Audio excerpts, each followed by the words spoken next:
Do you know what amazes me? Is that for the most part, people still don't understand what they're looking at.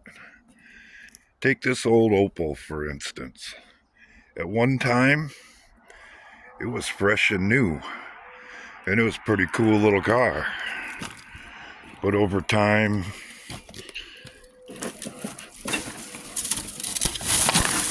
crappy mechanics got under the hood and did stuff they shouldn't have done.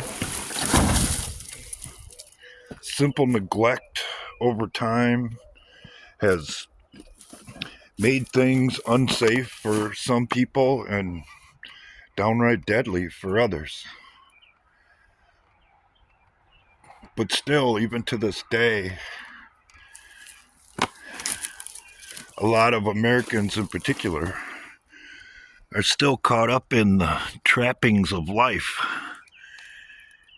and believe that whatever it is they're focused on is the only thing that matters in their world. When the reality of it is, if they aren't willing to focus on what's important, their world will be destroyed in the end. Yes, this car's from 1970, made with what could be considered to be inferior steel. But had it been properly cared for, maintained, and stored, it wouldn't look like this. And the same analogy can be used for our country. Thank goodness, at least in my estimation, is that someone's came along that wants to refix it, to restore it to its former glory, to, in essence, make it great again.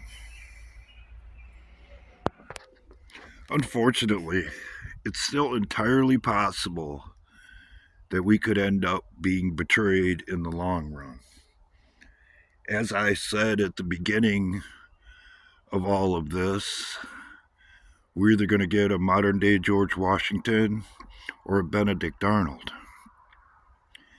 And the conditions still exist for us to be betrayed. But you got to have hope. You got to believe in something. Because if you're not willing to do so, all will more than likely be lost. The American public in particular has been given the opportunity to understand what they're looking at, to realize how things got to where we are today. And if they're as intelligent as most people would claim to be, are able to see what's required to fix it. And then you have the people who got this country, if not the world, into its current state and condition, know what they want to do to undermine it to accomplish their goals. They want to put you in a ride that you're not going to like, that's not cool, that they have every advantage over you by selling you on. Take this most recent situation, for example. Let's do a little thought experiment to see if you're ready for the next stage of what's about to be revealed, at least in my estimation. Let's say you had been victimized for years and years, and you came out about it, and you were fighting for justice. And it looked like within a short amount of time, justice could actually be in your grasp. Would you give up and take yourself out of the game? Or would you be ready to do what was necessary to get to the goal that you were working towards? And if you're on the other side, say like you're the abuser, and you knew time was getting short and justice looked like it was on the horizon, how would you react? Would you take someone out and make it look like they did it to themselves in order to cover your own ass? You probably wouldn't.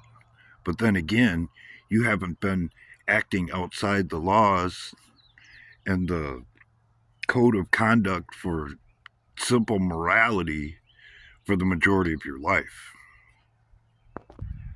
They, on the other hand, and I've spent years trying to explain who they are, don't see us or you as human.